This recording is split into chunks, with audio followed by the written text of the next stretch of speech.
Girlfriend cackled and said, "He satisfies me more than you ever did." Our shallow friends just smirked. I didn't waste a word, just grabbed my wallet she always emptied and walked out. This morning I woke up to 52. Desperate calls after her shopping spree was declined. Hey everyone! Before we jump into today's video, I need your help. We've noticed the channel is losing some traction, and subscribing is one of the best ways you can support us. It's quick, free, and it helps us keep bringing you awesome content. Your support means the world. Let's keep this channel growing together. Thanks so much. Now let's start the video. Am I the a-hole for walking out of my own birthday party after my GF humiliated me in front of all my friends? Update at bottom. Turns out walking away was the best decision of my life. Sweet karma 2 years later. Throwaway because she knows my main. Sorry for the wall of text, but I'm still processing everything. I, 32 male, have been with Jessica, 29 female, for 3 years. We met at a commercial real estate company's holiday party where I was working as a property manager, making about $90,000 a year with good commission structure, and she was the receptionist who had just started. She always introduced herself as being in administration, but really she just answered phones and looked pretty at the front desk, making about $35,000. Some background on me. I grew up in a blue-collar family in Chicago. Dad was a plumber, mom worked part-time at a grocery store. They taught me the value of hard work and living within your means. I put myself through college with scholarships and working nights as a security guard. Got my real estate license right after graduation, started at the bottom, and worked my way up to managing some high-end commercial properties. No handouts, just consistent effort. Jessica comes from an upper-middle-class family in the suburbs. Her dad is some kind of financial advisor. Mom never had to work. They paid for her marketing degree at a private college, which she's never really used. Before her receptionist job, she bounced between retail positions and social media consulting gigs that never seemed to last more than a few months. She was gorgeous though, blonde, gym body, designer clothes, and somehow I ignored all the red flags. We moved in together after a year. I had just bought a 2-bedroom condo in a decent part of the city. Not luxury by any means, but clean, modern, and in a safe neighborhood with good appreciation potential. I was proud of it. Jessica agreed to split expenses, but somehow her half of the utilities was always coming next week, and her name never made it onto the lease. I didn't push it because I thought we were building something together. Looking back, there were warning signs everywhere. She'd make little comments about my car, a perfectly good 5-year-old Subaru, being cute, but not what she pictured herself in long term. She'd sigh dramatically when her friends posted vacation photos from Europe or the Maldives, then ask why we only took weekend trips to Wisconsin or Michigan. She'd come home with $300 worth of clothes and say she needed them for work, at a reception desk. But I was in love and thought these were just small quirks I could live with. Fast forward to last Saturday, my 32nd birthday. I didn't want anything fancy, just invited our regular crew over to my place around 7 p.m. My best friend Mike and his girlfriend Sarah, my college buddy Kevin, my colleague Dave, and a couple others. I planned a casual cookout on my small balcony, some board games, maybe watch the game. Low-key stuff. Jessica had been acting weird all week. Always on her phone, being kinda distant, constantly taking selfies and checking her social media. She kept asking what I was planning for my birthday, and when I told her just a small get-together, she seemed disappointed and asked, "That's it?" I reminded her we were saving for a trip to Arizona next month, which I was secretly planning to turn into a proposal trip, so I didn't want anything extravagant. Everyone arrived around 7 p.m., but no Jessica. She texted that she was running late, but would pick up something special on the way. By 8 p.m., we'd already eaten and were just hanging out in the living room when she finally showed up, nearly 90 minutes late to her boyfriend's birthday party. She wasn't alone. She walked in wearing a dress I'd never seen before, which I later found out cost $950, with this tall guy in a tailored suit. "Everyone, this is Brett! He just started as the new commercial director and was at the same client meeting as me this afternoon, so I invited him to join. Let me clarify. Jessica invited a complete stranger to my intimate birthday gathering without asking me. And somehow this guy was at a client meeting with a receptionist? Something wasn't adding up, but I didn't want to create a scene. I politely introduced myself and welcomed Brett, though the confused looks from my friends told me they found this as weird as I did. I noticed right away how Jessica was all over this Brett guy, laughing at everything he said, touching his arm, flipping her hair. Brett was this stereotypical corporate climber type, expensive watch, which he made sure everyone noticed by constantly checking the time, designer clothes, and a condescending tone when he asked about my little property management business. He kept making comments about my place being charming and cozy, my 1,400 square foot condo that I worked overtime for years to afford, and asked if I rented or owned with this smug look, as if a property manager wouldn't own property. I bought it 2 years ago, I said. Actually got in before the neighborhood really took off in value. Smart, Brett nodded, looking around with what I can only describe as pity. Though I just closed on a penthouse downtown, views of the entire lakefront. When you're ready to upgrade, I can connect you with my agent. Mike shot me a, "Who the hell is this guy?" look, which I appreciated. Sarah tried to change the subject by suggesting we play some games. We settled on Never Have I Ever. I know, childish, but it's kind of a tradition in our friend group. The game started off normal enough. The usual stuff. Never have I ever broken a bone, gotten a speeding ticket, etc. Then Brett, who had been whispering with Jessica, said with this smirk, "Never have I ever faked being satisfied in bed." I saw Jessica's face light up with this cruel excitement. She raised her water glass, took a sip, and looked directly at me with a smirk. "Brett would know," she said loudly enough for everyone to hear. "He satisfies me in ways you never could. It's amazing what a difference real ambition makes." The room went completely silent. I felt like I'd been punched in the stomach. My friends froze, eyes wide, looking between Jessica, Brett, and me. I saw Mike's jaw clench and Sarah cover her mouth in shock. Kevin stared at the floor, clearly uncomfortable. "What did you just say?" I asked quietly, giving her a chance to walk it back, to claim it was a joke, anything. Instead, Jessica doubled down. "Oh, come on. Don't be so sensitive. Everyone knows we've been having problems. Brett takes me to 5-star restaurants and buys me things I actually want, not just what he thinks I should want. Maybe if you'd aimed higher than managing other people's buildings, I wouldn't have needed to look elsewhere." Brett had the audacity to put his arm around her shoulder and give me this pitying look. "No hard feelings, man. These things happen. Jessica says you're a nice guy, just not going anywhere, you know?" I could have exploded, could have yelled, thrown things, made a scene, but something inside me just shut down.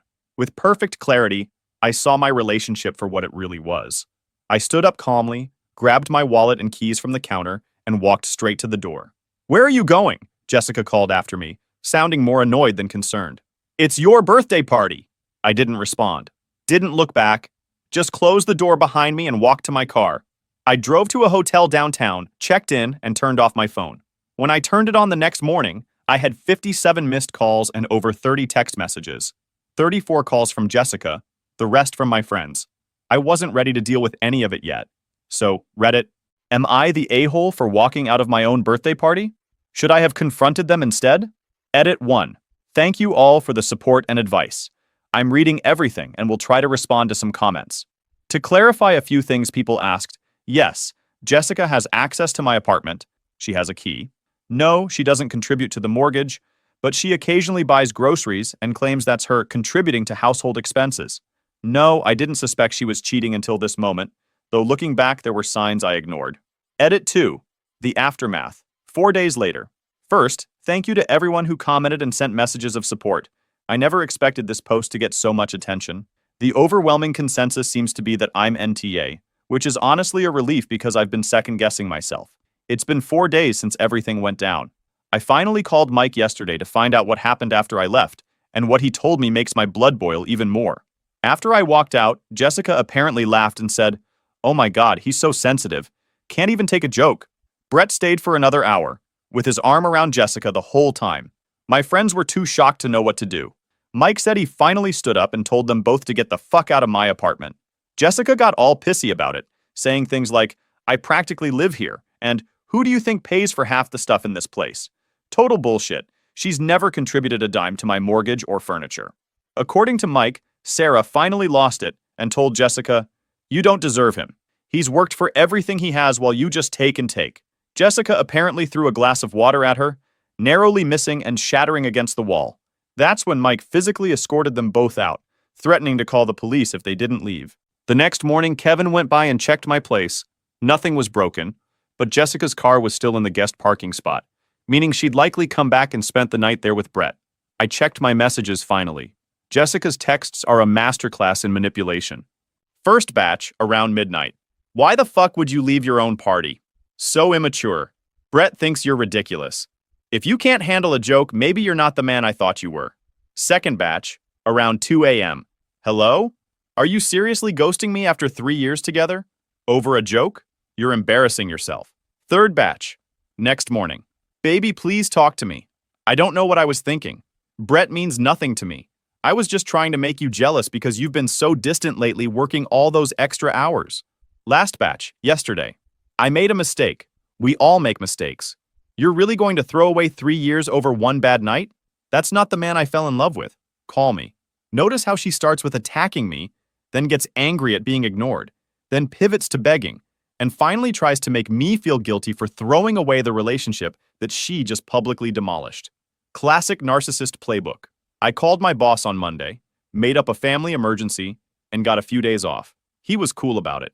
As for what I'm gonna do now, I don't fucking know. 3 years is a long time to throw away, but I keep replaying that moment in my head. The look on her face, like she was proud of humiliating me in front of everyone. And the comment about my career? I've worked my ass off to build a respectable position in commercial property management. I'm not a millionaire, but I make good money, have solid investments, and am on track to start my own boutique firm in a few years. But apparently that's not good enough for Jessica. Even if we somehow got past this, I'd never forget it. Every time I'd look at her, I'd remember how she stood there next to some douche in his expensive suit and told all my friends I wasn't good enough. How she compared my career to whatever Brett does. As if all her designer clothes and expensive hair appointments that I paid for meant nothing. I'm staying at the hotel through the weekend. I'll go back to the apartment early next week when I know she's at work and get some clothes and essentials. Need to figure out my next move. Edit 3. Moving on. 1 week later. This will probably be my last update for a while as things are still unfolding, but I wanted to let you all know what's happened since my last edit.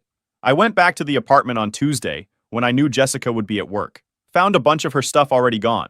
Mainly the expensive items I bought her, like the designer handbags and the iPad. She left her key on the kitchen counter with a handwritten letter. 4 pages of her perfect cursive handwriting on pink stationery, with a heart dotting every I. I read it once and threw it away. The gist was she's been unhappy for months, but didn't know how to tell me. She said I was too focused on saving money, and she needed someone who could match her lifestyle aspirations. She and Brett had been sleeping together for 6 months.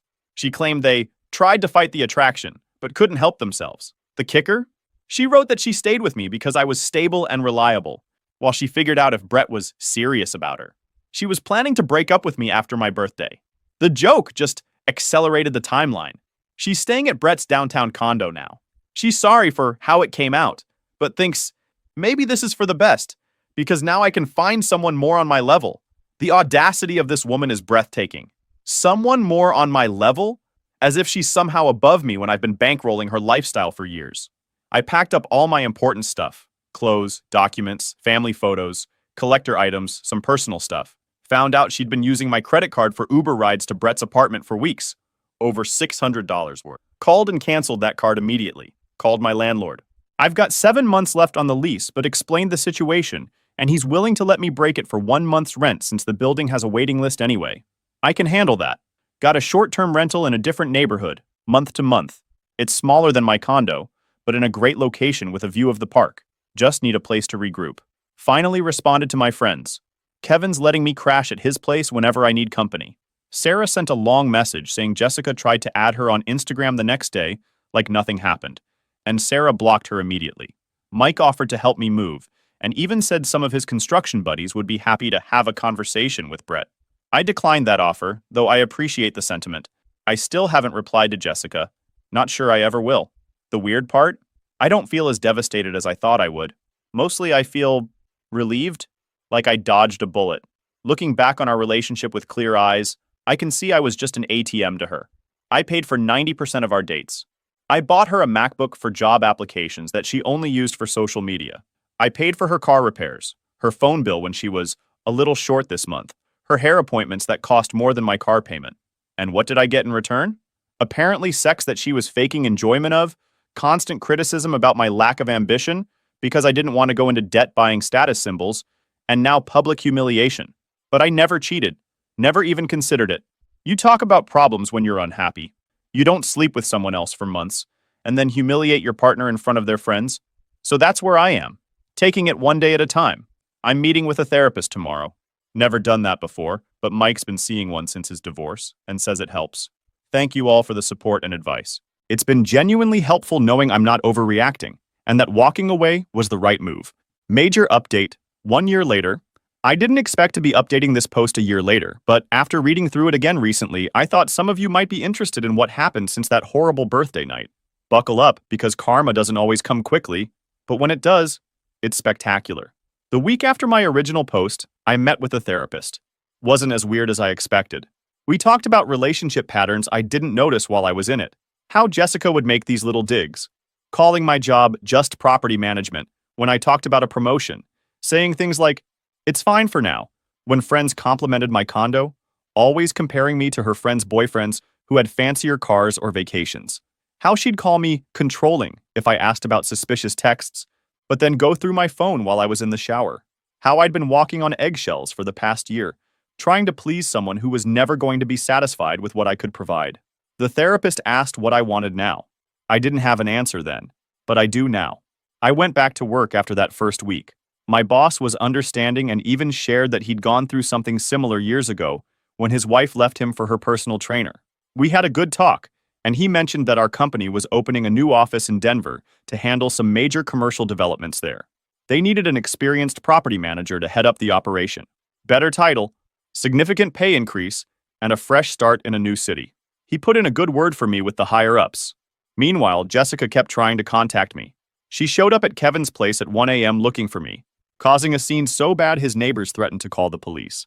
She ambushed me in the parking garage at work, crying about how Brett isn't who she thought he was, and how she made a huge mistake. She kept creating new email addresses and social media accounts to message me after I blocked her previous ones. I finally replied with one email. "Jessica, we are done. Permanently.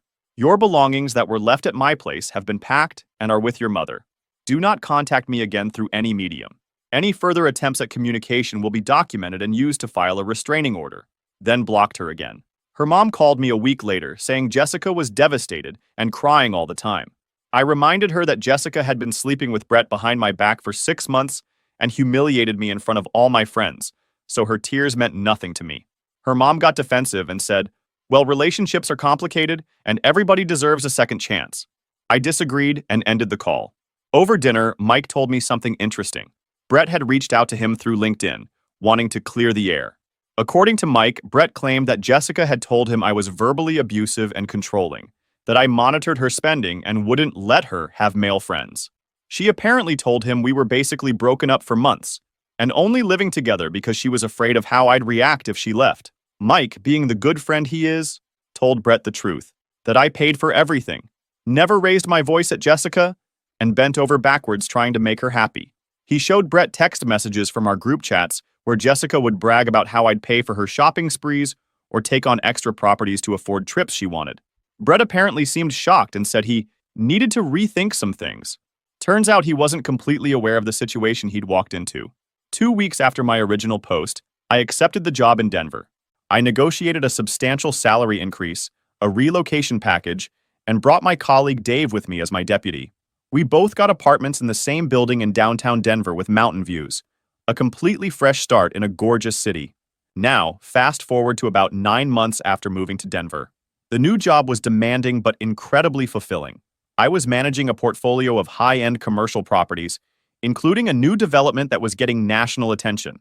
My team had grown from just Dave and me to 8 people, and we were consistently outperforming the company's other regional offices. I'd started hiking on weekends, exploring the mountains, meeting new people who knew nothing about my past drama. I'd gotten into the best shape of my life and even started training for a half marathon. I was regularly seeing a therapist who helped me process everything that happened and recognize the red flags I'd missed with Jessica. I also started dating again, casually at first. Nothing serious, just getting comfortable with being out there. Had a brief fling with a woman named Claire who's a pediatric surgeon, but we both knew our schedules were too crazy for anything long-term. Still, it was nice to realize I could connect with someone again without comparing her to Jessica. One Saturday, Mike called me out of the blue. He'd been keeping me updated on events back in Chicago, but this call was different. He was laughing so hard he could barely speak. "Dude, you won't believe what happened," he finally managed to say. Brett had apparently dumped Jessica about 2 months after I left town. According to mutual acquaintances, he got tired of her constant spending and drama. She had expected to move into his downtown condo permanently, but he kicked her out after finding out she'd maxed out one of his credit cards on designer clothes. She tried moving back with her parents, but her dad refused. Apparently, he'd been warning her about her entitled behavior for years and was done enabling her. With no place to live and her high-maintenance lifestyle to support, Jessica was forced to move into a cramped apartment with 2 roommates. She'd been fired from our old company after trying to spread rumors about me and making a scene in the lobby when security wouldn't let her up to my old office. Her prestigious administrative role was quickly filled by someone who actually did the work. The real kicker: she was now working as a brand ambassador, aka sample person, at a warehouse store, handing out tiny cups of juice and frozen appetizers to shoppers. The woman who mocked my career and thought she deserved nothing less than luxury was now standing on her feet for 8 hours in a hairnet, begging people to try cheese cubes. I didn't feel satisfaction exactly, more like a sense that the universe has a way of balancing things out. But the story doesn't end there. About a month after Mike's call, I was in Chicago for a major industry conference. Our Denver office had been selected to present our development strategy as a case study, which was a huge honor in the commercial real estate world. I was nervous but prepared, and the presentation went incredibly well. Afterward, several major developers approached me about potential opportunities, including one who hinted at a partnership position if I ever wanted to leave the corporate world. At the networking reception following the presentations, I was chatting with some colleagues when I felt a tap on my shoulder. I turned around to see Brett standing there in an expensive but slightly ill-fitting suit, looking uncomfortable. "Hey, can I talk to you for a minute?" he asked, glancing around nervously. I was shocked to see him but kept my composure.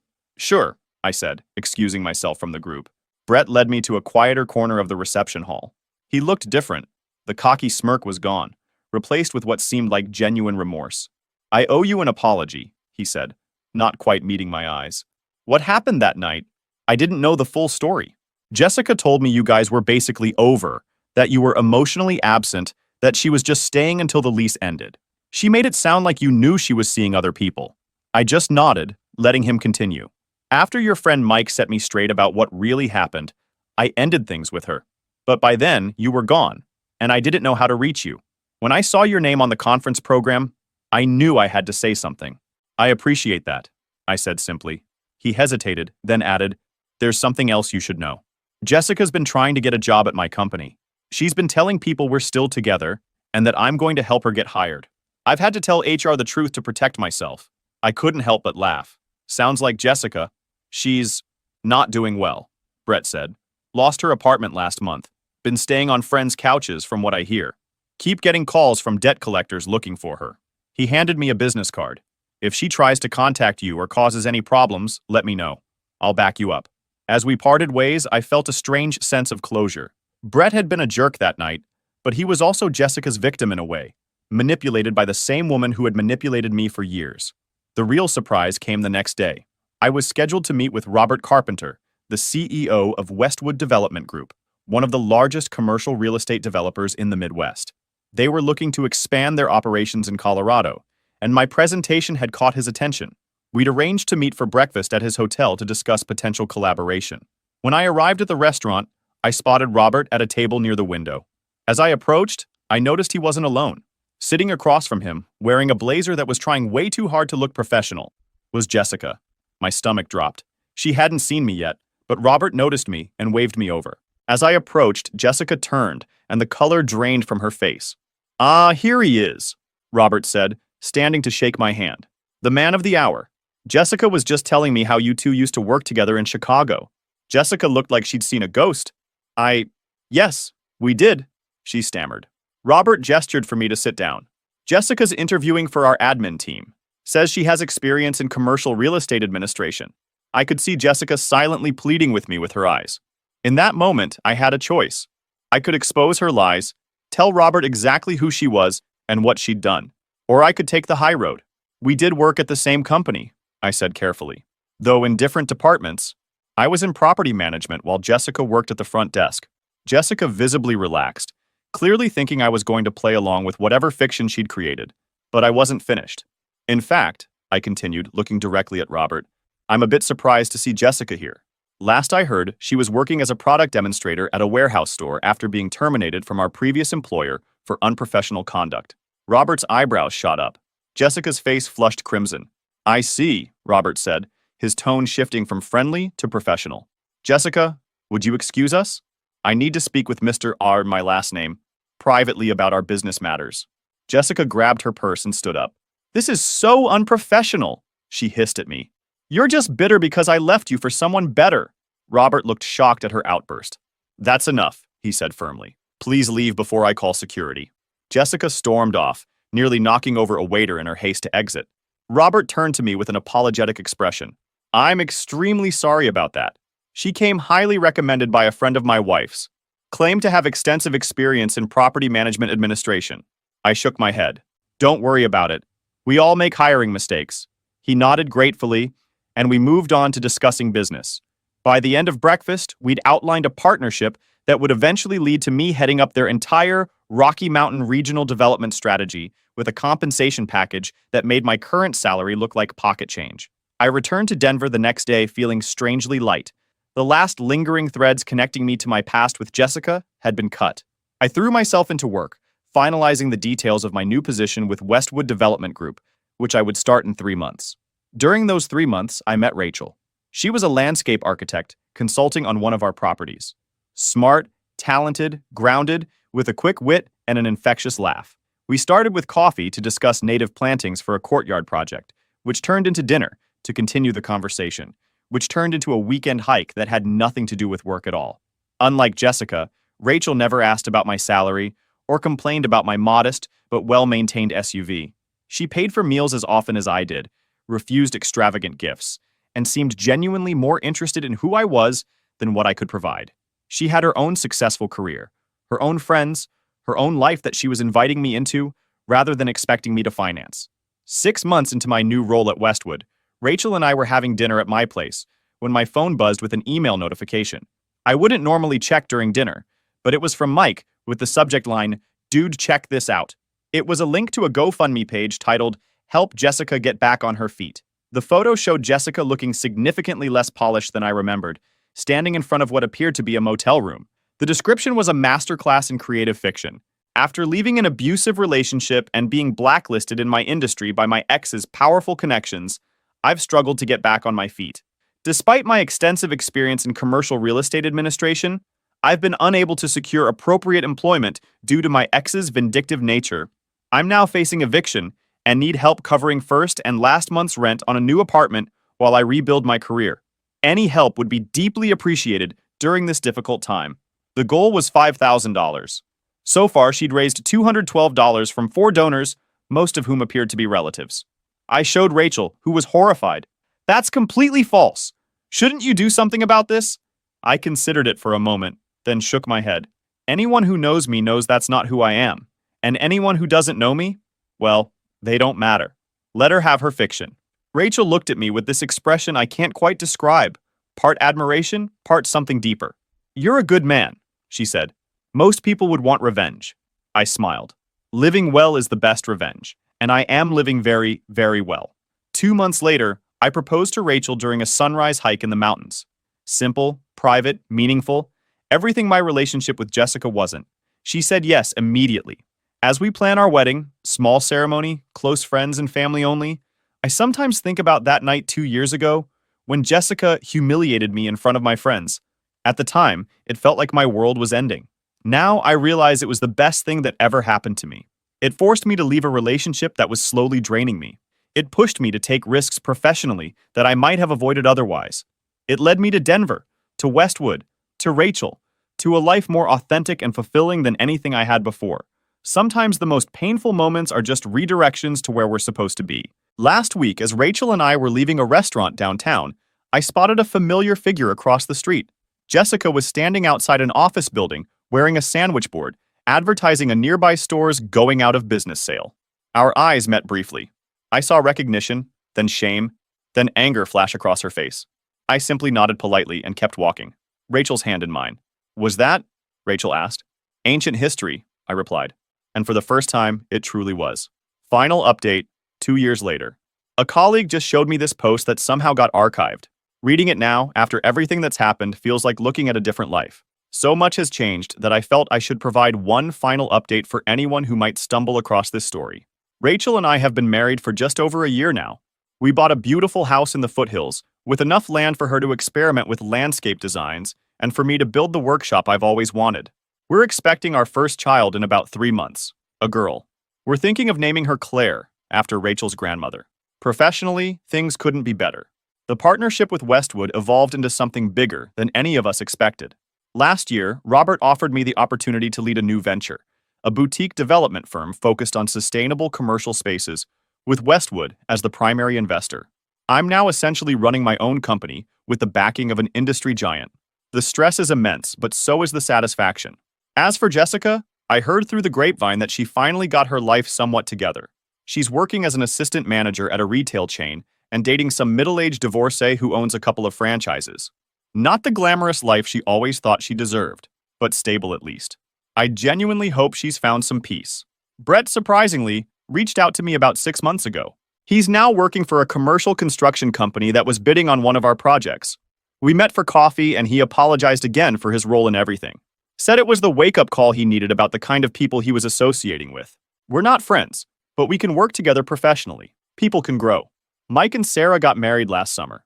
We hosted them in Denver for their honeymoon, took them hiking, showed them the best local spots, watched Mike try and fail to handle altitude sickness like a champ.